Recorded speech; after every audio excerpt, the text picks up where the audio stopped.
These students come to me with no experience with cameras, have no idea how to make a photograph by manual settings at all. So there's that part of teaching photography, the science behind it, the physics behind it.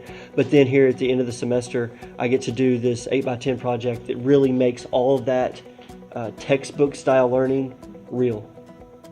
That's what I'm doing here, so that students walk out of here with a very real piqued interest in making photographs.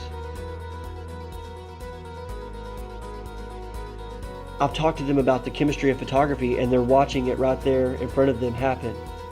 And they're waiting for that magic, and you saw it, the disappointment of realizing that you missed the exposure. It's heartbreaking, right? And that is the magic of setting an appreciation for photography. That's cool. What? You see right through it. Yeah, dude. When you build that up in a kid, for them to want something to work out so bad, ask any middle school teacher, ask any teacher in general, it's a struggle sometimes to get kids to want to do work.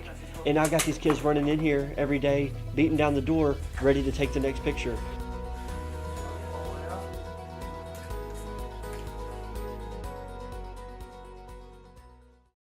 This is the result of that.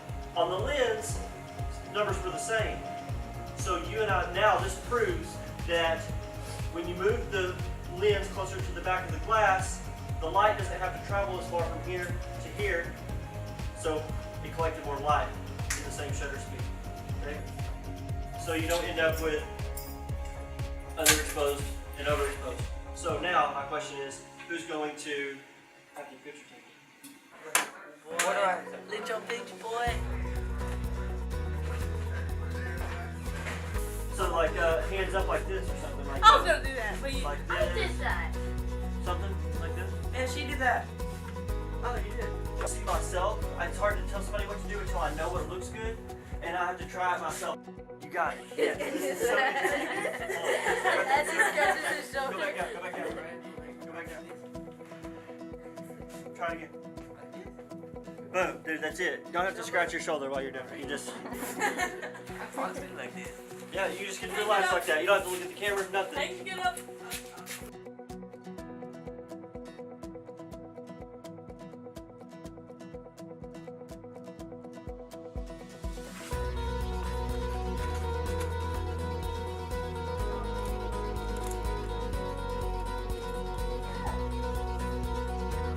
You can take a process like that and it be very meaningful. For me as a teacher, the point is to touch students' lives, period, okay? To provide learning opportunities. I am just the facilitator of the learning opportunity. I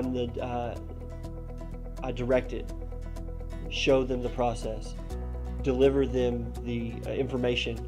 Now, if a kid grabs onto it and is super pumped about it, I've got to read that.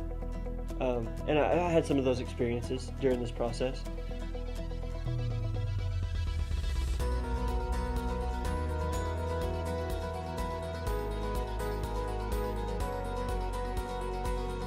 We have the whole backstory about how I started my path of photography with Polaroid and how that stuck with me after the last 6 years. It's a part of my workflow. How I basically started teaching this photography class using instant film because I didn't have 35 millimeter.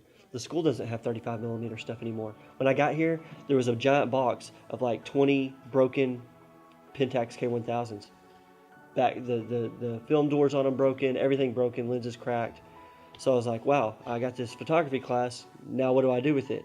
And boom, instant film. So from the beginning, it's been a natural way to teach photography for me. Yeah, I had the digital stuff, but yeah, I can set the tripod up and the kids can come. I can show them exposure and all that kind of. But it doesn't become real for them, like the students who used to get to shoot 35 millimeter and go in the dark room and develop their photos in a photography class. Did I put it out all the way? That experience has kind of changed because of the age of digital. And now I found a way to assuredly every single semester have a way to teach the basics of photography and end it with this grand experience. Keep your rollers clean. Using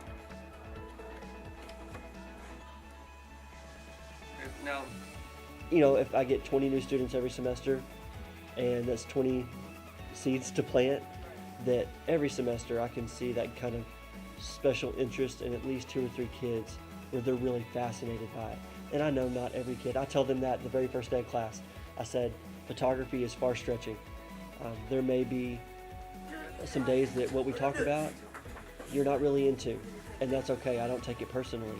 But you're going to come in here one day, inevitably, and you're going to be super psyched about something that we're doing. Why are you running? I don't know. Yeah, I see your eyeball. There you go. I see you.